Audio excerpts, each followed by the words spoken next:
তোষামোদ নয়, ক্ষমতাকে প্রশ্ন করাই গণমাধ্যমের কাজ। আমরা প্রশ্ন করতে চাই আপনার হয়ে, জানতে চাই আপনি যা জানতে চান। শুরু করছি গ্লোবাল টেলিভিশনের নিয়মিত আয়োজন আর কাবুল প্রশ্নগুলো সহজ। এই অনুষ্ঠানে আমরা চলমান ঘটনার নানান তথ্য ও বক্তব্য তুলে ধরি। অতিথিদের কাছে জানতে চাই সেসব তথ্য ও বক্তব্যের প্রতিক্রিয়া ও বিশ্লেষণ। আপনাদের সঙ্গে আছি আমি সাইদ খান। আমাদের আজকের আলোচনার বিষয়, বেশ কয়েকটি বিষয় নিয়ে আমরা আলোচনা করব। দর্শক, উপদেষ্টা পরিষদ, অন্তর্বর্তীকালীন সরকারের উপদেষ্টা পরিষদ তাদের সম্পদের হিসেব দিয়েছে। তারা 1.5 বছর সময় ছিল, জুন মাস পর্যন্ত তারা সম্পদের হিসেব তারা প্রকাশ করেছেন আজকে। এছাড়াও তো আর মাত্র 34 ঘন্টা পর ত্রয়োদশ জাতীয় সংসদ নির্বাচনের ভোট গ্রহণ অনুষ্ঠিত হবে। প্রচারণা আজকে সকাল 7টায় শেষ হয়েছে। এখনও ভার্চুয়াল সহ নানানভাবে প্রচারণা চলছে, বা বিভিন্ন এলাকায় খোঁজখবর রাখছেন প্রার্থীরা তাদের ভোটারদের এবং কর্মীদের কিভাবে কি শেষ পর্যন্ত ভোটটি সুষ্ঠুভাবে সম্পন্ন হয়। এবং আইন শৃঙ্খলা বাহিনীর সদস্যদেরও তৎপরতা বেড়েছে এবং রাজধানী ঢাকার অধিকাংশ মানুষ তার নিজ নিজ এলাকায় চলে গেছেন। তারা ভোটাধিকার প্রয়োগ করবেন। এক ধরনের উৎসব দেখা যাচ্ছে, যে উৎসবে সামিল হবার জন্য দেশের বিভিন্ন প্রান্তে ঢাকা ছেড়েছেন মানুষ। অপরদিকে নির্বাচন কমিশনের পক্ষ থেকে বলা হয়েছে যে 299টি আসনে ভোটের সরঞ্জামাদি পৌঁছেছে, ব্যালট পৌঁছেছে। দৈবিক কিছু না ঘটলে বা প্রাকৃতিক বড় ধরনের কোনো দুর্যোগ না ঘটলে 12 তারিখ ভোট অনুষ্ঠিত হতে যাচ্ছে। এসব বিষয় নিয়ে আলোচনা করবার জন্য আমাদের সঙ্গে স্টুডিওতে উপস্থিত আছেন শিক্ষক ও বিএনপি নেতা মোশাররফ আহমেদ ঠাকুর। আপনাকে স্বাগত জানাচ্ছি। এবং আমাদের সঙ্গে আছেন জাহাঙ্গীরনগর বিশ্ববিদ্যালয়ের নৃবিজ্ঞান বিভাগের অধ্যাপক ডক্টর রেজওয়ানা করিম। আপনাকেও স্বাগত জানাচ্ছি। ঠাকুর ভাই, আপনাকে দিয়ে আলোচনা শুরু করতে চাচ্ছি। আর 34 ঘন্টা এরপরে বাংলাদেশ যে স্বপ্ন, যে সম্ভাবনা, সেই সম্ভাবনার পথে যাত্রা শুরু করবে এমনটাই প্রত্যাশা একটি উৎসব মুখর ভোটের মাধ্যমে। ইতিমধ্যেই সন্ধ্যার পরে দেখেছি আজকে বগুড়াতে এবং দেশের বেশ কয়েকটি জায়গায় বিচ্ছিন্ন কিছু ঘটনা ঘটেছে, ভোট কেন্দ্রেও হামলার ঘটনা ঘটেছে। না, আমি আপনাকে বলি যে ইলেকশনের পরিবেশটা মোটামুটি ঠিক আছে। আমার কাছে এইবার ইলেকশনের মধ্যে একটা চমৎকার জিনিস আমি পেয়েছি। সুনামগঞ্জের তাহিরপুর, যেখানে টাঙ্গুয়ার হাওর, এইখানে ধান লাগা এইরকম খুল, তবল, কলসি, থালা এইগুলো দিয়ে একটা মিউজিক হয়েছে। অন্তত 1000 মানুষ এটা নৃত্য করছে, গাইছে ধান লাগা, এবং এই 1000 মানুষের তালের মাঝখানে একটা ওভারল্যাপিং সাউন্ড আছে, লাগা রে লাগা, বুঝছেন? তো এই যে বিষয়টা আমি হিসাব করে দেখলাম যে এই মিউজিকটা যদি কম্পোজার দিয়ে অর্গানাইজ করে করা হয়, তাহলে এটাতে মিনিমাম 20 লাখ টাকা লাগবে।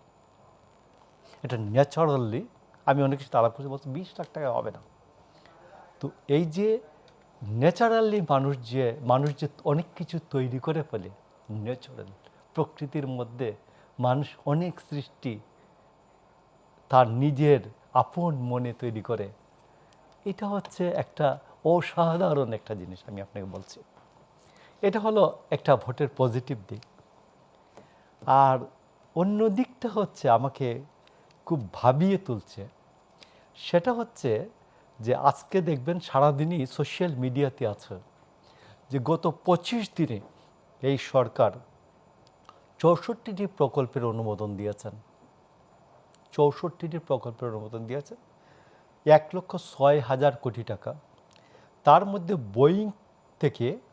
বোয়িং কোম্পানি থেকে 14টি বিমান কেনার চুক্তি করেছেন 37,000 কোটি টাকা। তারা পে কমিশন দিয়েছেন, এইরকম বহু কিছু কিনেছেন, কেনাকাটা করেছেন, র্যাবের জন্য কেনাকাটা করেছেন। মানে আগামী সরকারের জন্য পথে পথে কাটা বিছিয়ে রাখার যে একটা কাজ, এটা দারুণভাবে সম্পন্ন করেছেন। আপনি দেখবেন যে আজকে সন্ধ্যা 7টায় আমাদের ডক্টর মোহাম্মদ ইউনূস তিনি একটা বক্তৃতা করেছেন। আমার ডান পাশে বসে আছেন একজন নারী, উনি অবশ্যই সুবিধাপ্রাপ্ত বাংলাদেশের সৌভাগ্যবান নারীদের মধ্যে একজন। তো সৌভাগ্যবান নারীদের একজন, তো তিনি শুনে নিশ্চয়ই খুশি হবেন যে আমাদের ডক্টর ইউনূস বলেছেন যে বাংলাদেশের প্রধান চালিকা শক্তি নারী। এই নারীর অগ্রযাত্রা, নারীর কি বলে পুঁজি, নারীর শিল্প, এই সব কিছু বলেছেন। তো আমি জিজ্ঞেস করতে চাই, ডক্টর ইউনূসের সাথে যাদের সম্পর্ক, ওরা তো একজন নারীকেও আমাদের নমিনেশন দেয় নাই পার্লামেন্টে, এবং এটা কিন্তু শীর্ষ পদ না, পার্লামেন্টের এমপি পদটা কিন্তু কোনো শীর্ষ পদ না, এটা আইনসভার সদস্য, এটা প্রধানমন্ত্রীও না, এটা প্রেসিডেন্টও না। তো দেয় নাই তো। উনি কি এদের উপর অসন্তোষ প্রকাশ করেছেন? করতে তো পারতেন, যে আপনারা আমার সাথে জুলাই সনদে অঙ্গীকার করেছেন 5% নারীকে মনোনয়ন দিবেন, আপনি তো 1%, 0% দিয়েছেন, 1% নারী ওদের নাই।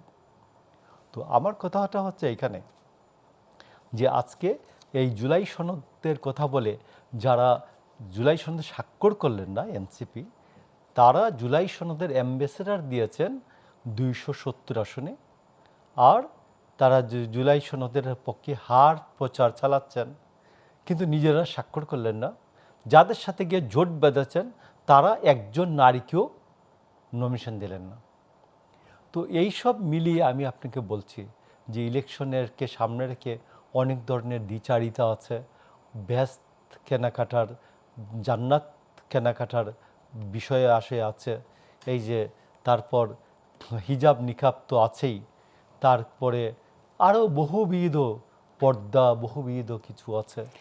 এসব বিষয় নিয়ে নির্বাচন কমিশনে কিন্তু বিএনপির পক্ষ থেকে অভিযোগ করা হয়েছে ইতিমধ্যে। আজকেও নির্বাচন কমিশনে বিএনপির পক্ষ থেকে একটি প্রতিনিধি দল গিয়ে বেশ কয়েকটি বিষয়ে অভিযোগ করেছেন নির্বাচন কমিশনকে।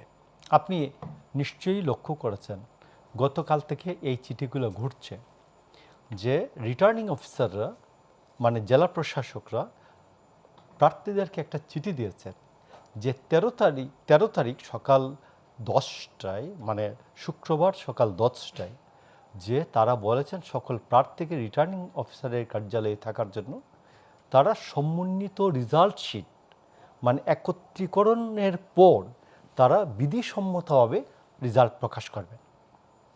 তো আমি আপনাকে বলি এইখানে আমার আপত্তি কেন। আমি নিজে একাধিকবার প্রধান নির্বাচনী এজেন্ট হিসাবে কাজ করার আমার ভাগ্য আছে। তো সেইখানে আমি আপনাকে বলছি যে আমাদের এখানে রেজাল্ট কিভাবে হয়। প্রথমত সেন্টারের প্রধান কর্মকর্তার নাম হলো রিটার্নিং অফিসার, প্রিজাইডিং অফিসার একটি রেজাল্ট শিট তার স্বস্বাক্ষরে, অন্যান্যদের স্বাক্ষর নিয়ে, এজেন্টদের স্বাক্ষর নিয়ে তিনি একটা দিবেন, প্রত্যেক এজেন্টকে একটা কপি দিবেন। তারপর তিনি তার স্বস্বাক্ষরে একটা রেজাল্ট শিট এবং বস্তা সহ অ্যাসিস্ট্যান্ট রিটার্নিং অফিসারের কাছে জমা দেবেন। ওকে, প্রতিটা থানায় একজন অ্যাসিস্ট্যান্ট রিটার্নিং কর্মকর্তা আছেন।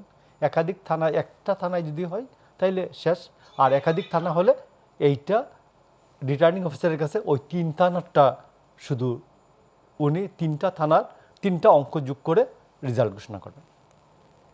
তো উনি রিটার্নিং অফিসার, উনার তো কোনো কাজ নাই, উনি হচ্ছেন অ্যাসিস্ট্যান্ট রিটার্নিং অফিসারের কাছ থেকে যে রেজাল্ট শিট পাবেন এটাকে জাস্ট পোস্ট অফিসের মতো উনি নির্বাচন কমিশনকে জানাবেন। তো উনি 13 তারিখে সকাল 10টায় কীভাবে এটাকে সমন্বিত করে বিধিসম্মতভাবে, আইনসম্মতভাবে প্রকাশ করবেন, এতে তো সন্দেহ তৈরি হবে, এতে ঝামেলা তৈরি হতে পারে, এতে গুজব তৈরি হতে পারে, এতে যে কোনো একটা বড় ঝামেলার উদ্যোগ হতে পারে। গুজব। ঠাকুর ভাই, আপনার কাছ থেকে শুনবো, আমরা একটু রেজওয়ানা করি, আপনার কাছ থেকে শুনতে চাই গুজব। ঠাকুর ভাই একটু ভালো কথা বলেছেন। আজকে আনুষ্ঠানিকভাবে ওইভাবে কোনো প্রচার প্রচারণা নেই রাজনৈতিক দলগুলোর ভোটারদের প্রতি, কিন্তু সামাজিক যোগাযোগ মাধ্যমে কিন্তু প্রচার প্রচারণা চলছে। প্রার্থীরা নানানভাবে ভোটারদের কাছে রিচ করবার চেষ্টা করছেন। প্রচার প্রচারণার পাশাপাশি অপপ্রচারও আছে, এবং এই অপপ্রচারকে কেন্দ্র করে কিন্তু বিচ্ছিন্ন কিছু ঘটনা আজকে সারাদিন ঘটেছে। আরও 34 ঘন্টা বাকি আছে। আপনি কতটা সিকিউর মনে করেন নিজেকে একজন নাগরিক হিসেবে, একজন ভোটার হিসেবে? প্রথম কথা হচ্ছে যে নাগরিক হিসেবে সিকিউর আমি গত 1.5 বছর ধরে বোধ করি না। এমনকি 5ই অগাস্টে যখন আমরা রাস্তায়ও, 5ই অগাস্টের আগে জুলাই, ধরেন আমি আমার মনে আছে 17ই জুলাই কারফিউর মধ্যে, যেহেতু আমাদের শিক্ষার্থীতে তখন হয় হামলা করা আবু হয়েছিল। সাইদকে যখন মারা যান তারপর, এবং রিয়া গোপ এরকম ছোট ছোট শিশুরা যখনই হয়, তখন আমরা কারফিউ ভেঙে কিন্তু রাস্তায় নেমেছিলাম। তো কারফিউ ভেঙে যখন রাস্তায় নেমেছিলাম তখন পর্যন্ত আমাদের মাথায় ছিল যে গুলি লাগতে পারে, মারা যেতে পারি, কিন্তু কখনো মনে হয়নি আমি হেনস্থা হতে পারি, তখনও কখনো মনে হয়নি আমি অপমানিত হতে পারি, বা আমাকে কেন্দ্র করে কোনো অপপ্রচার, মিথ্যাচারিতা, চরিত্র হনন এরকম কিছু হতে পারে, এটা মনে হয়নি। কিন্তু গত 1.5 বছর ধরে যখন যে সময় রাস্তা দিয়ে যাওয়া আসা করেছি, প্রতি মুহূর্তে, প্রতি সময়, প্রতি ক্ষণে মনে হয়েছে যে যে কোনো কিছু হতে পারে। কারা এগুলো, কাদের ভয় পাচ্ছেন? এখানে ভয় পাওয়ার কিছু নাই। এখানে যে বিষয়টি খুব গুরুত্বপূর্ণ এবং হতাশাজনক, দেখেন পলিটিক্যাল পার্টি কে কি বলছে সেটা ভিন্ন প্রসঙ্গ, পলিটিক্যাল রেটরিক, কিন্তু একজন নাগরিক হিসেবে, একজন শিক্ষক হিসেবে সত্য কথা বলার ক্ষেত্রে, ধরেন আমি একটা অভিযোগ করলাম এই মুহূর্তে, বা আপনার টকশোতে আমি আমার একটা মতামত দিলাম, এর আগে যেটা হতো রাষ্ট্রযন্ত্র এসে আপনাকে নানাভাবে তুলে নিয়ে যেত, এবং সেই ক্ষেত্রেও কিন্তু তুলে নিয়ে যাওয়ার পরেও কিন্তু একটা নাগরিক প্রতিবাদ হতো, বিভিন্ন জন বলতো, এই পরিসরটা যদি গত 17 বছর এই পরিবেশটাও ছিল না। না, আমি এখানে একটু ডিনাই করব যে গত 17 বছর কিন্তু যখন আপনার তুলে নিয়ে যাওয়া হচ্ছে, আপনি তো একটা প্রতিবাদ করেছেন, তখন মানুষ শোনা হয়নি, সেটা ভিন্ন প্রসঙ্গ, মানে আপনার কথা আমি শুনিনি, দ্যাটস এ ডিফারেন্ট থিং। আর আপনি কথা বলেছেন সেটা একটা, মানে আপনাকে তুলে নিয়ে যাচ্ছে একটা অপরাধ, এটা তো ব্যাপার। কিন্তু গত 1.5 বছরে কি ঘটনাটা এরকম ঘটেছে? গত 1.5 বছরে কি ঘটেছে? 1.5 বছরে যেটা হয়েছে, আমি আপনাকে পছন্দ করি না, কে জুলাই কি করেছে না করেছে এগুলো সব মানে ভুলে যাওয়া হয়েছে মুহূর্তের মধ্যে, একদম পাশার ডান উল্টে, ঠিক আছে? ব্যাপারটা এরকম হয়েছে, কাজের বেলায় কাজী, কাজ ফুরালে তুই বেটা মস্ত বড় পাজি, এইভাবে মানুষকে, হিউম্যানকে ব্যবহার করা হয়েছে, এবং কতিপয় সেই প্রবণতা তো কমেছে এখন কমেছে ভোট উপলক্ষে, নির্বাচনের সময় তো আমরা ভোট মৌসুমে, এটি কমেনি, ধীরে ধীরে তো কমে আসছে। ভোট মৌসুমে কমেছে, ভোট মৌসুমে, এবং পার্টিকুলার রাজনৈতিক দল, আমি একদম নির্দিষ্ট করে বলবো, যেহেতু এখন প্রচারণা করতে পারছি না অথবা নাম বলার সুযোগ নাই, বিশেষ কিছু রাজনৈতিক দল কখনো নারীকে ব্যবহার করেছে, কখনো অন্যান্য মানুষকে ব্যবহার করেছে। কিন্তু 5ই অগাস্টের পরে আপনি যদি এখন ভুলে যান কিছু, তাহলে আপনাকে মনে করে দিই, ঠিক গত মাসেই সম্ভবত আমরা আবুল সরকারের জন্য কথা বলেছি, সম্ভবত আমরা পালাগানের বিপক্ষেই করা হয়েছে সেখান নিয়ে কথা বলেছি, সম্ভবত মাজার আক্রমণ নিয়ে মানুষজন কথা বলেছে, লাশ বের করে মাজার থেকে পুড়িয়ে দেওয়ার কথা হয়েছে, এগুলো সব কি আমরা এখন এত সহজে ভুলে যাব? আসলে কি তাই? এটাকে ভুলে যাওয়ার জন্য এগুলো জবাব দেওয়ার জন্য তো ব্যালট আছে। এই জন্যই বলছি, এগুলো জবাব দেওয়ার জন্য একমাত্র আমাদের হাতে ব্যালট আছে, আর কিচ্ছু নাই। কিন্তু বাস্তবতা কিন্তু এখন এখানে, মনে করেন আপনি হুঙ্কার দিয়ে কখনো ডেইলি স্টার, কখনো প্রথম আলো, কখনো উদীচী, কখনো ছায়ানট আপনি পোড়াতে গিয়েছেন। এগুলো তো আসলে কোনো রাজনৈতিক শক্তি ওইভাবে বা করেনি, এগুলো রাজনৈতিক শক্তি করেনি, এই কথা আপনি বলছেন কি করে সেটা আমি বলতে পারবো না, কিন্তু আমি জানি রাজনৈতিক শক্তির অঙ্গ সংগঠনের নির্বাচিত সদস্য প্রতিনিধিরা ঘোষণা দিয়েছে, এবং এই রাজনৈতিক শক্তির প্রার্থীও এমন আছে যে প্রার্থীরা সামাজিক যোগাযোগ মাধ্যমে উদীচিতে আগুন লাগানোকে উস্কানি দিয়েছে।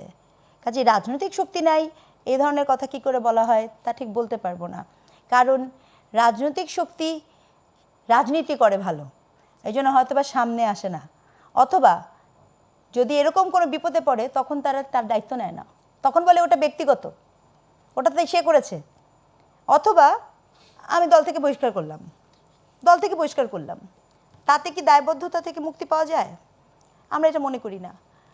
আজকের যে জনগণ আছে সে জনগণ, তার কাছে কিন্তু একমাত্র উপায় আছে ভোটের ব্যালটে উত্তর দেওয়ার। কিন্তু প্রশ্ন হলো, যে সকল মানুষরা এই ধরনের দঙ্গলবাজি করেছে, এবং রাষ্ট্রপক্ষ যখন দঙ্গলবাজিকে সুন্দর মতো উস্কে দিয়েছে, তখন সেই রাষ্ট্রপক্ষের আয়োজন নিয়ে প্রশ্ন সংখ্যা থাকাটা কি স্বাভাবিক নয়? মানে এখনো প্রশ্ন আছে? থাকবে না কেন? আপনি ফ্রেমিং করবেন যখন, এই যে গুজবের কথা বলা হয়েছিল, আমি আপনাকে ফ্রেমিং করতে কতক্ষণ সময় লাগে? কোনো একটা আপনার এখানে টকশো হবে, টকশোর একটা ছোট্ট পয়েন্ট নেবেন, একটা লাইন নিয়ে আপনি সেটাকে ছড়িয়ে দিবেন। তো এই যে পুরো প্রক্রিয়াটা এরকম যে যাওয়া, এগুলো কি? এগুলো হচ্ছে খুবই প্লটেড, এবং এই সংখ্যাটা আছে 36 ঘন্টা। তো ভালো কথা, নির্বাচনের দিনও, খোদ নির্বাচনের দিন যদি কোনো পক্ষ মনে করে যে ওই রাজনৈতিক দল বা রাজনৈতিক প্রতিনিধির জেতবার সম্ভাবনা নাই, তারা তো আগে থেকেই বলেছেন হাত ভেঙে দিবেন, পা ভেঙে দিবেন।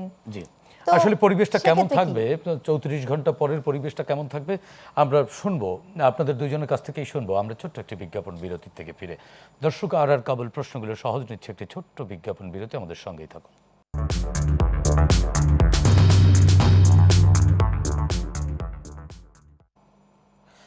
দর্শক, বিরতির পর আবারও স্বাগত জানাচ্ছি আর কাবুল প্রশ্নগুলো সহজ। আমাদের সঙ্গে আলোচনার জন্য আছেন শিক্ষক এবং বিএনপি নেতা মোশাররফ হোসেন ঠাকুর, আছেন জাহাঙ্গীরনগর বিশ্ববিদ্যালয়ের অধ্যাপক ডক্টর রেজওয়ানা করিম। রেজওয়ানা করিম, আপনার কাছ থেকে বিরতির আগে আলোচনা শুনছিলাম, আপনি বলছিলেন যে আর 34 ঘন্টা পরেও তো আপনি টেনশন ফ্রি না, কিসের এত দুশ্চিন্তা? আমরা নিশ্চিত যে নির্বাচনে কোনো প্রকার কোনো অপ্রীতিকর ঘটনা ঘটবে না। নির্বাচন কমিশন, রাজনৈতিক দল এবং সরকারের পক্ষ থেকে সর্বোচ্চ প্রস্তুতি রয়েছে, এবং আইনশৃঙ্খলা বাহিনীও কিন্তু সজাগ। বিশেষ করে সেনাবাহিনীকে কিন্তু প্রশংসা করতেই হয়, তারা কিন্তু যথেষ্ট দায়িত্বশীলতার সাথে গত 2 দিন ধরে দায়িত্ব পালন করছেন।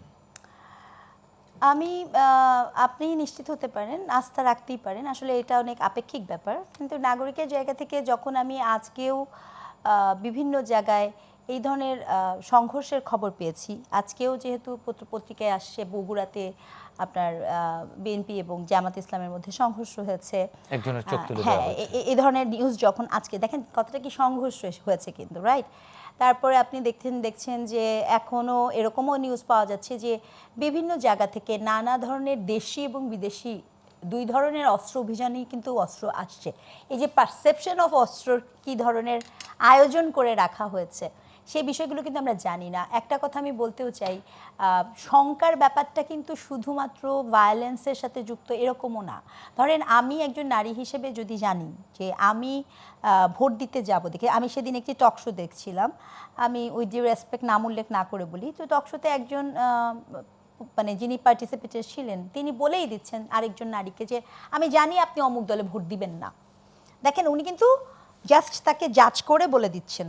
হ্যাঁ, আমি ভিত্তিতে জাজ করেছেন, পোশাকের ভিত্তিতে জাজ করছেন, এবং সেক্ষেত্রে খুব উল্লেখযোগ্য, পোশাকের ভিত্তিতে কিন্তু যেভাবে একজন হিজাব বোরখা পরিহিতা নারী জাজ হচ্ছেন, আমার মতো শাড়ি পরিহিতা মানুষও জাজ হচ্ছেন, একজন ওয়েস্টার্ন আউটফিটের নারীও কিন্তু জাজ হচ্ছেন, আমরা প্রত্যেকে কিন্তু জাজ হচ্ছি। এই যে আপনি একজন হয়তোবা যিনি, আমি বিষয়টিকে খুবই প্রবলেমেটিক মনে করি বোধ ক্ষেত্রে, যিনি বোরখা হিজাব পরছেন তাকে যেমন আপনি জাজ করতে পারেন না, খুব স্ট্রংলি আই অপোজ, একইভাবে আমাকে দেখেও কিন্তু আপনি জাজ করতে পারেন না, এটা ঠিক না। এবং এই যে একটা পরিবেশ তৈরি করা হলো আমাদের মেয়েদেরকে নিয়ে, এটি তো রেটরিক হতে পারে, এক ধরনের ভীতি সঞ্চার করার জন্য তো এটি করতে পারে। আমি এটাই বলছি, একটি গোষ্ঠী, আমি সেটাই বলছি যে আপনি কি এইভাবে পরিকল্পিতভাবে রেটরিক করেছেন যে আপনি মনে করেন আমি এখন কেন্দ্রে যাব, এখন আমাকে কি ধরনের ইফটিজ করা হবে? কারণ আপনি জানেন যে গত 1.5 বছর, এর আগেও হয়েছে, বাট এইভাবে কখনো হয়নি, কারণ আমরা মিডিয়াতে এসেছি, কথা বলেছি। 1.5 বছর যে পরিমাণ অনলাইন সাইবার বুলিং, হ্যারাসমেন্ট, এবং তারপরে সুনির্দিষ্ট দলের নেতাকর্মীদের, নারীদের সম্পর্কে যে ধরনের অফেন্সিভ ভাষার প্রয়োগ, ব্যবহার, এটি তো শুধুমাত্র ওই দলের নারী, এই দলের নারী না, সমগ্র নারীদেরকেই তো এক ধরনের এই করেছে। এবং আমরা তো সম্ভবত 50% ভোটার, 51% প্রায়। সো আপনি 50% ভোটারকে এই ধরনের একটা জায়গাতে ফেলেছেন, কিন্তু এই দায়টা কে নিবে? এই বিষয়ে কি সচেতনতা আছে? আপনি নিশ্চিত যে আমি কালকে যখন ভোট দিতে যাব, আমাকে কেউ একজন ইফটিজ করবে না, আমাকে কেউ একজন বাজে কথা বলবে না, এবং এই বাজে কথাটা শোনার জন্য আমি ভোট দিতে যাব? নাগরিক হিসেবে আপনার তো দায়িত্ব রয়েছে প্রতিবাদ করার। নাগরিক হিসেবে আমি তো প্রতিবাদ জারি রেখেছি, কিন্তু রাষ্ট্রের যে দায়িত্ব ছিল, রাজনৈতিক দলের যে দায়িত্ব ছিল, ইলেকশন কমিশনের যে দায়িত্ব ছিল, তারা কি সেই দায়িত্ব নিয়েছেন? তারা তো বলেছেন। তারা কি বলেছেন? তারা কি একবারের জন্য বলেছেন আল্লাহর হস্তে এই নারীদের নিয়ে এ ধরনের অশালীন কথা বলা বন্ধ করেন? বলেছেন কি কেউ? না, বলেননি। এবং বিশ্বাস করেন, এই না বলার দায় কোনো একক নারী না, এই না বলার দায় আমার যেই বোনটি পর্দা নিকাব হিজাব করছেন তাকেও নিতে হচ্ছে, আমাকেও নিতে হচ্ছে, সবাইকে নিতে হচ্ছে। কার ঘরে মা, বোন, কন্যা নেই বলেন তো? কোন পুরুষ লোক বলবেন, কোন দলের লোক বলবেন যে আপনি আপনার মা, বোন, পুরুষ কারো নিরাপত্তা চান না? কিন্তু এই জায়গাতে এসে এই ধরনের বাস্তবতা 2026-এ এসে মানে আপনি কি আমি ভয় কেন করে পাচ্ছেন? শুনলাম? আমি ভয় পাচ্ছি না, আমি হতাশ হচ্ছি, আমি মর্মাহত হয়েছি, আমি আশাহত হচ্ছি, এবং ভয়ের থেকেও আমি শঙ্কিত। আমি হয়তোবা আমার মতো কিন্তু নারীকে ভয়কে কিছু তো বললে, জয় করতে হবে, নাগরিক অধিকারও তো নিশ্চিত করতে হবে। এক্স্যাক্টলি, আমাকে যদি কিছু বলে সেক্ষেত্রে আমি হয়তো একটা কথা বলবো, কিন্তু সকলের বাস্তবতা কিন্তু একরকম নয়। এই অ্যাসুরেন্স কিন্তু দিতে হবে, এই কথা বলতে হবে যে প্রতিটা নারী, 50% নারী ভোট কেন্দ্রে তারা যদি যেতে চান, প্রথমত তারা যদি যেতে চান, তাহলে তাদের নিরাপত্তা নিশ্চিত করাটা খুব জরুরি ছিল। কিন্তু আমি এখন পর্যন্ত এই ধরনের কোনো উদ্যোগ দেখিনি, এবং নানাবিধ পক্ষ থেকে নানা ধরনের অভিযোগ এসছে, কিন্তু সে অভিযোগ নিয়েও কিন্তু হয়নি। আপনি হ্যাঁ ভোটের প্রচারণা যেভাবে দেখেছেন, আমি এটাও বলতে চাই, এই কথাটা আমি একজন শিক্ষক হিসেবে বলতে চাই। হ্যাঁ ভোটের প্রচারণা সরকার পক্ষ যেভাবে করেছে, সেদিন আমাদের নির্বাচন কমিশনের একজন সাবেক সদস্য একটা কথা বলেছেন। নির্বাচন কমিশনে কিন্তু খুব স্পষ্টত একটা কথা বলা আছে যে আপনাকে মুখমণ্ডলটা দেখাতে হবে আপনার আইডেন্টিটি কনফার্ম করার জন্য, যেহেতু আমাদের বায়োমেট্রিক বা আই ডিটেক্টরটা নেই। এই যে ভোট কেন্দ্রে যাওয়ার যে নর্মেটিভ নর্ম, অমোচনীয় কালি, কিভাবে আপনি কাউন্ট করবেন, বা ব্যালট বাক্সের যে একটা number, seal, I am so sorry, এই প্রচারণাগুলো কোথায় গেল? নিশ্চয়ই এগুলো আপনাদের আলোচনার মধ্য থেকে নির্বাচন কমিশন এগুলো নেবেন, এবং নির্বাচন কমিশন যথার্থ ইনিশিয়েটিভ নেবেন বলে আমরা বিশ্বাস করি। আমরা একটু মোশাররফ হোসেন ঠাকুর আপনার কাছ থেকে শুনতে চাই কখন একই নেবেন? বিষয়ে। কখন নেবেন? আর মাত্র 34 না আর 33 ঘন্টা আছে, 33.5 ঘন্টা। তো 33.5 ঘন্টা তো আছে বাকি মাত্র। আর নিবে কখন?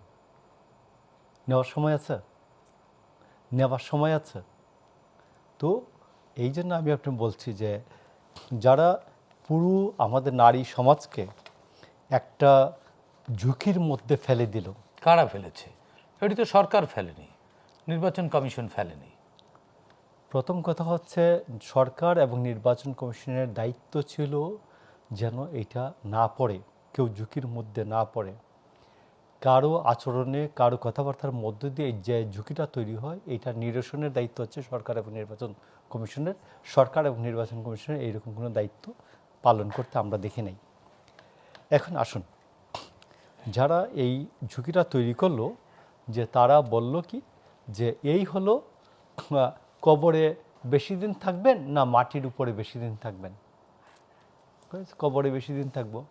এটার সিদ্ধান্ত তো আল্লাহর। আহা, তো আপনি এই যে সিদ্ধান্তটা দিয়ে আপনি ভোট চাইবেন, এটা তো কথা ছিল না, এটা কথা নাই। এটা কিন্তু নিষেধ তো নাই। নিষেধ নাই, এটা সত্য কথা, নিষেধ নাই। কিন্তু এইটার জন্য বাংলাদেশটা যেভাবে সবাই মিলে যুদ্ধ করে তৈরি করেছিলেন, প্রত্যেকটা, যেমন বুয়েট একটা বিশ্ববিদ্যালয়, এটার একটা সুনির্দিষ্ট লক্ষ্য আছে এই বিশ্ববিদ্যালয়টার, এটা কারিগরি বিশ্ববিদ্যালয়। আবার ঢাকা বিশ্ববিদ্যালয়, জাহাঙ্গীরনগর বিশ্ববিদ্যালয়, এটার আরেকটা লাইন আছে বিশ্ববিদ্যালয়ের। তো বাংলাদেশটা যে তৈরি করেছেন, বাংলাদেশটা তো কোনো সাম্প্রদায়িক শক্তি সাম্প্রদায়িকতার নামে বাংলাদেশটা শাসিত হবে, এই জন্য তো বাংলাদেশটা তৈরি করা হয় নাই। কেউ তো সাম্প্রদায়িকভাবে শাসন করবে বলছেও না, ওইভাবে ঘোষণা দিয়ে বলছে। আমি তো দেখছি তাই বলছে। কি দেখছেন আপনি? আমি তো দেখছি তাই বলছি। কি দেখছেন? যে আমার দলকে ভোট দেন, তাইলে আপনি জান্নাত এই ইহকালও পাবেন, পরকালও পাবেন। এর বিপরীতে আপনার বক্তব্য কি? আচ্ছা, এখন আসেন, আমার বক্তব্য নাই। আমার বক্তব্য দিলে ভাই আপনি আমার বাড়ি পৌঁছাইতে পারবেন না। কেন? এই জন্য আমি আপনাকে বলি, আমি এতটা রিস্ক? অন্যদের বক্তব্যটা বলি, আমি একটু ঝুঁকি ভিন্নভাবে বলি না। রেজওয়ানা করিম তো আল্লামা মহিবুল্লাহ নারী হিসেবে রিস্কে, আপনিও রিস্ক। আল্লামা মহিবুল্লাহ বাবুনগরী নাম শুনেছেন? হ্যাঁ, হেফাজতে ইসলাম, হেফাজতের আমির। বাংলাদেশের সবচেয়ে বয়োবৃদ্ধ যে আলেম আল্লামা বাবুনগরী, মহিবুল্লাহ বাবুনগরী, তারপর একেবারে দরবেশের মতো আমাদের বাইতুল মুকাররমের খতিব আব্দুল মালেক, তারপর আল্লামা নুরুল ইসলাম মলিপুরি, ডক্টর এনায়েতুল্লাহ আব্বাসী মুফতি, এই চারজন তারা বলেছেন একটা দলকে, যারা এই দলের নামে ইসলামের নামে ভোট চাইবে, এইটার সাথে ইমান এবং আকিদার কোনো সম্পর্ক নাই। এটা তো তারা বিরোধিতা করবার জন্য বলেছেন। ইমান এবং আমলের কোনো সম্পর্ক নাই ওনারা বলেছেন। ওনারা রাজনৈতিকভাবে বিরোধিতা করবার জন্য বলেছেন। ওনাদের বিপরীতে যারা কথা বলছেন, একজনের নাম হচ্ছে আল্লামা ডাক্তার শফিকুর রহমান। না, তিনি তো আল্লামা না, মৌলানা তো না। আরে তিনি তো সায়েন্স পড়া মানুষ, মাওলানাও না। ডাক্তার শফিকুর রহমান জামাতের আমির। তাই নাকি?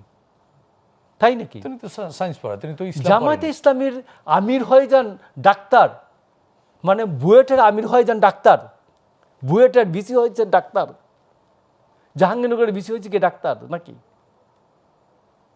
তো যে জামাতে ইসলামী তো ওইটার তো আমির হবে তো একজন ইসলাম সম্বন্ধে ওই রকম বুদ্ধা স্কলার হবেন। ওই দলের মধ্যে যত স্কলার আছে, ইসলামিক স্কলার আছে, তাদের মধ্যে স্কলারদের মধ্যে বেস্ট ওয়ান হবে। ওই দলটির গঠনতন্ত্র মেনেই তো তিনি হয়েছেন। নাম্বার 2 হচ্ছে আল্লামা আবু তাহের, ডাক্তার আবু তাহের। তিনিও তো সায়েন্স পড়া মানুষ, তিনিও তো মুফতি না। বা মিয়া গুলাম পারওয়ার, তিনিও তো বাংলা পড়া মানুষ। তারপরে ডাক্তার মৌলানা পিনাকি ভট্টাচার্য। এই চারজন, আমি ওইদিকে চারজন বললাম আর এইদিকে চারজন বললাম, তাদের বিপরীতে যারা ফতোয়া দিচ্ছেন। তো আমি বাংলাদেশের মুসলমান কোন চারজনকে গ্রহণ করবেন? নিশ্চয়ই যারা ইসলাম জানেন, বোঝেন। ইয়াস, আল্লামা মহিবুল্লাহ বাবুনগরী, আব্দুল মালেক বাইতুল মুকাররমের ইমাম খতিব, এবং আল্লামা নুরুল ইসলাম মলিপুরি, ডক্টর এনায়েতুল্লাহ আব্বাসী মুফতি। Because they are subjective. তাই তো আমি মনে করি যে, আমি যদি মনে করি যে এখানে ডিবেট হয়, তো রিজওয়ানা, ডক্টর রিজওয়ানা, উনি অ্যানথ্রোপোলজির মানুষ, অ্যানথ্রোপোলজি নিয়ে যদি কোনো কথা হয় তাহলে আমি মনে করি তার সিদ্ধান্তটা আমার মানা উচিত। আপনি ওনার সাথে পেরে উঠবেন না? না, আমি তারটা মানব তো, কারণ এই বিষয়ে তিনি অনেক বেশি পড়াশোনা করছেন, অনেক বেশি জানেন, উনি প্র্যাকটিসিং। আর শুধু আইন বা রাষ্ট্রবিজ্ঞান নিয়ে কথা হলে উনি আমারটা হয়তো মানবেন, মানা উচিত। তো এই জন্য আমি আপনাকে বলছি যে এই যে বিষয়টা, এইজন চারজনের বিপরীতে অন্য চারজন, এবং এরা যে বিষয়টা প্র্যাকটিস করাচ্ছেন, এই যে নিকাব খোলা নিয়ে, আমি বলছি নিকাব খুলতে বললে হিজাব না, নিকাব, হিজাব হচ্ছে মুখমণ্ডল খোলা থাকবে, নিকাব হচ্ছে নাক মুখ আবৃত থাকবে, মুখ, চুল আর বুক এগুলো আবৃত থাকবে, এটা হলো হিজাব। আর যেটা শুধুমাত্র চোখ খোলা থাকবে, বাকি সব আবৃত থাকবে, এটা হলো নিকাব। তো এইটা নিয়ে রিজওয়ানা যেটা বললেন, মব হবে বললে এটা একটু খুলে দেখাতে হবে, নির্বাচন কমিশনকে সিদ্ধান্ত দিতে হচ্ছে, এইগুলো প্রশ্ন তৈরি করা হচ্ছে কেন? না, এটি তো পোলিং এজেন্টরা যদি চ্যালেঞ্জ করেন তিনি খুলতে বাধ্য। না, It's a wrong interpretation. আচ্ছা, It's not about কেউ চ্যালেঞ্জ মানে এই জায়গাটা ক্লিয়ার হয়নি। এক্স্যাক্টলি, আমি এটাই বলছি। আমি কতটুকু, মানে এই জায়গাটুকু কতটুকু জরুরি ক্লিয়ার হওয়া, আমরা সে বিষয়ে আপনাদের দুজনের কাছ থেকে শুনবো। আমরা ছোট্ট একটু বিরতি নিতে চাচ্ছি। দর্শক, আর কাবুল প্রশ্নগুলো সহজ নিচ্ছে আরও একটি ছোট্ট বিরতি, আমাদের সঙ্গেই থাকুন।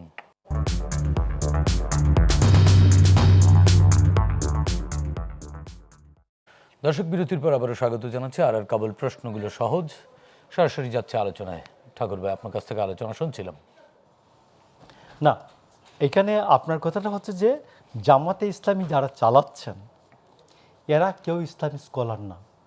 আপনি দেখবেন যারা ব্রিফ করছেন আমাদের ইসলাম নিয়ে, এরা কেউ ইসলামী স্কলার না। সবচেয়ে দুঃখজনক বিষয়টা এটা। কিন্তু তাদের কথা তো মানুষ বিশ্বাস করছেন। তো এখন মানুষ বিশ্বাস করছে কিনা এবং আরা আদৌ কি ইমান এবং আকিদা বিশ্বাস করেন, নুরুল ইসলাম অলিপুরি বলেছেন যে খলিফা হারুন রশিদের নাম নিশ্চয়ই শুনেছেন। খলিফা হারুন তিনি ইমামে আজম আবু হানিফা, যারা আমরা হানাফি মাযহাবের ইমাম, আবু হানিফাকে তিনি প্রতি সপ্তাহে আনতে তার মা যখন বৃদ্ধা মা দেখা করতে যেতেন, তাকে তার মায়ের সামনে বেত মারতেন। কেন? তার প্রধান বিচারপতির পদ তিনি অলঙ্কৃত করলেন না, গ্রহণ করলেন না। এই জন্য অপদস্থ করার জন্য তাকে প্রকাশ্যে তার মার সামনে তাকে বেত্রাঘাত করা হতো, এক। দ্বিতীয়ত বলা হয় যে, সবাই জানেন, আলেমুলামারা বলেন, অর্ধেক বলেন অর্ধেক না, যে তাকে জেলখানায়, কারাগারে বিষ প্রয়োগে হত্যা করা হয়েছে। তারপরে যেটা হলো যে ইসলামের জন্য যদি তৈরি না হয়, মানুষ তৈরি না হয়, জনগণ তৈরি না হয়, তখন যদি কোনো রাষ্ট্রকে ইসলামীর মোড়কে নাম দেওয়া হয় তাহলে কি হয়? সেটা হলো, খলিফা হারুন রশিদের ছেলের নাম হলো মামুনুর রশিদ। মামুনুর রশিদের সময় নতুন একটা উনি সম্প্রদায় তৈরি করলেন, মুতাজিলা সম্প্রদায়। মানে এটা পুরোই মুসলমান থেকে আলাদা একটা টাইপ তৈরি হলো। তো এই জন্য আমি জিজ্ঞেস করতে চাই যে এরা যে আমাদেরকে দাওয়াতটা দিচ্ছেন ইসলামের নামে, এটা কি মামুনুর রশিদের, খলিফা মামুনুর রশিদের ইসলামের মতো? ইসলামে কোথাও তো রাজতন্ত্র নাই, কোথাও কুরআন হাদিসের কোথাও তো রাজতন্ত্র নাই। তো এই রাজতন্ত্র তৈরি হলো কিভাবে? এই মামুনুর রশিদ, খলিফা হারুন রশিদ, এইগুলা যে বললাম, হারুন রশিদ, মামুনুর রশিদ, এইগুলা যে রাজতন্ত্র তৈরি হলো কিভাবে? অটোমান খেলাফত তৈরি হলো, রাজতন্ত্র তৈরি হলো কিভাবে? তো এই জন্য আমার কথাটা হচ্ছে, সৌদি আরবিয়া, কাতার, ওমান, ইরান, আফগানিস্তান, পাকিস্তান, এইগুলার কোথাওই কিন্তু কোনো ইসলামের নামে শাসিত রাষ্ট্র নাই। তো এখন এরা যদি চান, আমি শেষ করছি, এরা যদি চান যে ইসলামিক ডেমোক্রেটিক একটা রাষ্ট্র তারা চায়, এটা বলে না, তাহলে স্পষ্ট করে বলুক যে মৌলানা আব্দুর রহিম নামক এক লোক জামাত ইসলাম প্রথম শুরু করেছিলেন, তিনি আইডিএল নামে, ইসলামিক ডেমোক্রেটিক লীগ। তো ওনারা একটা পার্টির নাম দিতে পারে ইসলামিক ডেমোক্রেটিক পার্টি। এইটার আইডিয়াটা কেমন হবে, নির্বাচনী ফর্ম কেমন হবে, রাষ্ট্র কেমন হবে, অর্থনীতি কেমন হবে, এরপর রাজনীতি কেমন হবে, এইগুলাকে পুরোপুরি লোকজনের কাছে এলাবোরেটলি বলে স্পষ্টায়ন করে তারপরে আসুক নির্বাচনে। এখন ক্ষমতার জন্য যা খুশি তাই করছেন, নারীদেরকে ট্যাগ করছেন। যে আমার এখানে হিন্দু মহিলারা বলছে, দাদা আমি যে ইয়াতে সিঁদুর পরে আমি যে ভোট দিতে যাব, জামাত যদি কিছু বলে, আমি যে চুল খোলা রেখে ভোট দিতে যাব, জামাত যদি কিছু বলে, নিশ্চয়ই কিছু বলবে না, তারাও গণতন্ত্রে বিশ্বাস করে। আরে আমি তো আপনাকে বলি, সে তো জানে যে চোখ খোলার বাইরে যেটা মুখ খোলা রাখে, এইটাই তো জামাতে ভোট দেবে না, সে তো এইটা আমরা একটু প্রফেসর রেজওয়ানা করিম আপনার কাছ থেকে শুনতে চাই একই বিষয়ে। আমি দেখেন, সরি বাট আমার যিনি সহ আলোচক আছেন তার প্রতি একটু শ্রদ্ধা রেখে একটা কথা বলতে চাই। প্রথম কথা হচ্ছে যে উনি কারেক্টলি একটা জিনিস খুব দারুণভাবে পয়েন্টেড আউট করেছেন যে আসলে আমরা বিশেষজ্ঞ যে ব্যাপারটা, সেটা ওটা যেরকম নাই, আমার ধারণা মোশাররফ ঠাকুরেরও নাই, আমারও নাই, আমাদের কারোরই নাই। এটা একটা বাস্তবতা, এটা একটা point need to be noted. But BNP মানে একটা দল হিসেবে যদি জামাত ইসলাম সম্পর্কে আজকে মোশাররফ ঠাকুর যে সচেতনতা দেখাচ্ছেন, যখন বিএনপি সাথে জামাত ইসলাম ছিল তখন যদি এই ধরনের সচেতনতা দেখাতেন একজন নাগরিকের জায়গা থেকে, কিন্তু আমি অনেক আনন্দ বোধ করতাম। কিন্তু এটা আমি বলতেই চাই যে আজকে যে জামাত ইসলাম নিয়ে আমি বিএনপির অনেকের কাছ থেকে যে কথাগুলো শুনতে পাই, এমনকি বিগত যে সরকার ছিল আওয়ামী লীগ, হ্যাঁ, তাদের কাছ থেকেও যে কথাগুলো শুনতে পাই, কোনো এক অদ্ভুত কারণে যখন আওয়ামী লীগের যুগপৎ আন্দোলন হয়েছে অথবা বিএনপির সাথে যখন 4 দলীয় সরকার হয়েছে, এই যে ওনাদের দুই দলেরই ভীষণ কাছের ঘনিষ্ঠ সম্পর্কে থাকাকালীন সময়ে কিন্তু আমরা এই ধরনের কথা শুনিনি। এবং এইটার দায়ভারটা আমাদের ঘাড়ে এসে পড়েছে এবং এই জাতির ঘাড়ে আর কতদিন পড়বে সেটা একটা প্রশ্ন। কারণ কি, ওরা যেরকম আপনাকে আজকে একটা কালকে একটা বলছে, আমি তো এই উভয় দলকেই সেই দোষে দোষ্ট করতে পারি, মানে আপনি যদি যুক্তি অনুযায়ী যান, এটা একটা। দুই, আমার ভাই একটা কথা বলেছেন, ইটস ভেরি ট্রু, খোলা চুলের নারী আপনাকে আমি প্রথমেই বলেছি সিঁদুর পরা নারী, এই সকল নারীরা যেরকম ভোট কেন্দ্রে যাওয়ার সংখ্যায় আছেন, আবার একইভাবে যিনি এখন হিজাব পরে আছেন সে সকল নারীরাও কিন্তু যথেষ্ট পরিমাণ সংখ্যার মধ্যে আছে। আমি আপনাকে তখন এই কথাটা বলছিলাম যে ইলেকশন কমিশনের কিন্তু এটা কিন্তু একটা খুব গুরুত্বপূর্ণ বিষয় ছিল। যেমন আমি আপনাকে বলি, ইসলামী আন্দোলন বাংলাদেশের নারীরা কিন্তু বাংলাদেশ জামাতে ইসলামে মানে তারা হয়েছে, আক্রান্ত হয়েছে, এই ধরনের অভিযোগ তুলেছে। আবার একইভাবে অফেন্সিভ বক্তব্য নিয়ে তো মানে জামাতের অনেক বেশি আমরা পেয়েছি, এমনকি ক্ষেত্র বিশেষে বিএনপির কিছু কিছু নেতাও কিন্তু ভীষণ অফেন্সিভ বক্তব্য দিয়েছে। তো এই বিষয়গুলো এত চলমান হয়েছে যে এখন আমাদের কি হয়, আমি মানে আর মাত্র 34 ঘন্টা পর, 33 ঘন্টা বা 33.5 ঘন্টা পরে ভোট অনুষ্ঠিত হতে যাচ্ছে। ভোটাররা কি করবে, নাগরিকদের কি করণীয় উচিত, এখন করণীয় কি?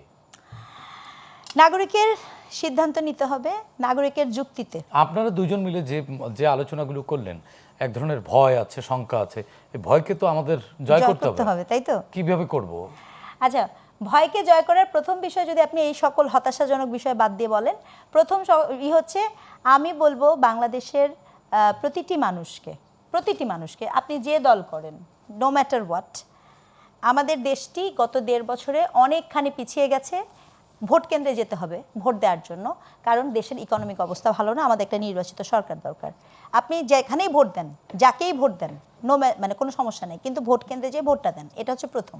দ্বিতীয় বিষয় হচ্ছে প্রতিটি নাগরিককে বলবো সে যেন ভোট কেন্দ্রে যায়, তার যে একটা সাপোর্ট সিস্টেম আছে সেই সাপোর্ট সিস্টেমকে সাথে নিয়ে, মানে আত্মরক্ষার না আত্মরক্ষা বলছি না, আমাদের তো আত্মীয় স্বজন ভোটের ব্যাপারটা তো এরকম একটা ঘরে তো একটা মানুষ সবাইকে নিয়ে যেতে হ্যাঁ যায়, সবাইকে নিয়ে যেন যায়, কারণ ওটা কয় কি আর কিছু না হলেও একটা মানসিক আমাকে একটা স্যাটিসফ্যাকশন দিবে, সেই জিনিসটা আমাদের করা উচিত। এবং সর্বগুরুত্বপূর্ণ যে জিনিসটা আমি বলবো, দয়া করে নিয়মটা, ভোটের নিয়মটা, এটা খুব গুরুত্বপূর্ণ। এটা আমি আবারও বলতে চাই, আমরা যেহেতু শিক্ষকতা প্রফেশনে আছি, ভাই আপনার ধর্ম, আপনার বিশ্বাস সকলের প্রতি পূর্ণ শ্রদ্ধা জ্ঞাপন করে এটা খুব জরুরি আপনার আইডেন্টিফিকেশন হওয়া।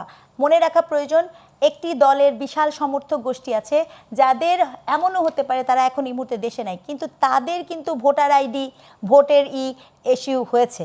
এখন খেয়াল রাখতে হবে এই ভোটগুলো কি জাল ভোট হচ্ছে কিনা, সেই বিষয়ে সকলকে সচেতন থাকাটা সেটা নাগরিক সমাজের পক্ষ থেকে হবে। আমরা আরও আলোচনা শুনবো, আরও একটি ছোট্ট বিরতি নিতে চাচ্ছি। দর্শক, আর কাবুল প্রশ্নগুলো সহজ নিচ্ছে আরও একটি ছোট্ট বিরতি, আমাদের সঙ্গেই থাকুন।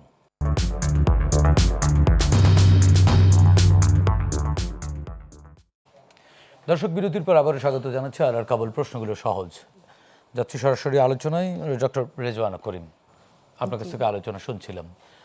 এরপরেও আমরা প্রত্যাশা করি একটি সুন্দর, সুষ্ঠু এবং বিশ্বাসযোগ্য নির্বাচন অনুষ্ঠিত হবে এবং আপনারা যারা ভয় পাচ্ছেন আপনারা নির্বিঘ্নে ভোট দিতে পারবেন। আমরা ভয় পাচ্ছি না, আমরা কতগুলো আনসলভড ইস্যু আছে যেটি চাইলে এখন পর্যন্ত নির্বাচন কমিশন খুব সুন্দরভাবে সলভ করতে পারে, সেই সম্পর্কে সলভ করা জরুরি এবং বিষয়টা সলভ করা জরুরি। কাজেই আমি বলছি না যেখানে কেউ ভয় বলছে, আমি বলছি যে কি কি চ্যালেঞ্জগুলো এখন এই মুহূর্তে, শেষ মুহূর্তেও সলভ করা যেতে পারে, সেটি একটা। কিন্তু আমি ছোট্ট করে একটু জানতে চাই যে প্রচারণা না থাকলেও কিন্তু সোশ্যাল মিডিয়ায় প্রচারণা আছে, সোশ্যাল মিডিয়ায় কিন্তু কিছু অপপ্রচারও রটছে, এটিও ট্যাকেল করা অনেক জরুরি, না এখান থেকেই 12 তারিখে বিশৃঙ্খলা ঘটতে পারে ভীষণভাবে। এবং আমি বারংবার বলেছিলাম, এবং আপনি জানেন যে এখন এআই এর ব্যবহারটাও কিন্তু অনেক মারাত্মক, সেটা যেমন আছে, আবার এখন তো আমরা জানলাম যে মানুষের অনেক ভেরিফাইড আইডিও হ্যাক হয়ে যায়, এবং সেটা নিয়েও নানা ধরনের প্রচার সামনে কিন্তু আরও হতে পারে। এবং খুব ইন্টারেস্টিংলি যেই দলের ভেরিফাই আইডি হ্যাক হয়েছে, এবং এটা কিন্তু খুব সত্য, এটা আমি একদম এই কথাটা আমি দায়িত্ব নিয়ে বলবো যে এই দলের কিন্তু বিশাল বাহিনী আছে যারা আইটি সেক্টরে দে আর ডুইং ভেরি ওয়েল, এবং দুই পক্ষ থেকেই কিন্তু প্রশাসনের ভূমিকা নিয়ে প্রশ্ন তুলছেন। তো এই জন্য এখন দেখেন এত এক্সপার্ট গ্রুপের লোকজনের যদি আইডি হ্যাক হয়ে যায়, আমি তো বলবো যে যারা মনে করেন একটু অন্য ধরনের, এই যে মোশাররফ ঠাকুর ভাইয়ের মতো যারা আছেন যে তাদের দলের, ওনাদের আইডি হ্যাক হয়ে যাবে না বা সেখান থেকে কিছু বের হবে না, এবং সেটিকে কেন্দ্র করে একটা ম্যাসাকার তৈরি করার চেষ্টা করা হবে না, সেটা কিন্তু আমরা এরকম কোনো ষড়যন্ত্র আছে কিনা আমরা একটু মোশাররফ ঠাকুরের কাছে। এবং আরেকটা কথা ছোট্ট না করে না বলি, মনে করেন গতদিন শুনলাম নাহিদ ইসলামের জন্য ভোট চেয়েছেন তিনি নাকি মানে ওসমান হাদি, শহীদ ওসমান হাদি ওয়াইফ বলেছেন, উনি নাকি প্রথমে বলেছেন বোন, কিন্তু বলছেন বোনই না, পরে বললেন ফুফাতো বোন। তো এই যে নানাবিধ বিষয়বস্তু নিয়ে যে মিসগাইড করার ব্যাপারটা আছে, এই সম্পর্কে আমাদের সচেতন হওয়াটা জরুরি। ঠাকুর ভাই, আমি আপনাকে বলি, আপনার এই প্রসঙ্গটা ছাড়া আপনার আগের প্রসঙ্গ, সেটা হচ্ছে যে একটু ছোট করে জনগণ ভোট দিতে যাবেন দুটো কারণে। একটা হচ্ছে তিনি রাষ্ট্রের মালিক। আমরা যেমন আমাদের মালিকানা রক্ষার জন্য যুদ্ধ করি, তিনি তার পরিবারের সবাইকে নিয়ে ভোট কেন্দ্রে যাবেন তার মালিকানার যে আছে এটাকে প্রমাণ করার জন্য, অ্যাসার্ট করার জন্য, যে তার মালিকানাকে প্রতিষ্ঠা করার জন্য তিনি যাবেন। এটা তার দায়িত্ব। এবং কোনো গুজবে কান দেবেন না। আচ্ছা, গেল একটা।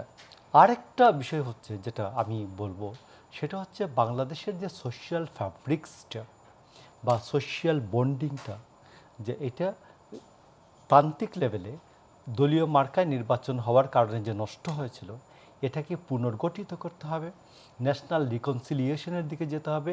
আওয়ামী লীগের মধ্যে যারা অপরাধী নয় তাদেরকে নাগরিক জীবনে ফিরে আসতে দিতে হবে, রাষ্ট্রীয় জীবনে ফিরে আসতে দিতে হবে, এবং একটি ন্যাশনালি ইউনাইটেড বাংলাদেশ তৈরি করতে হবে।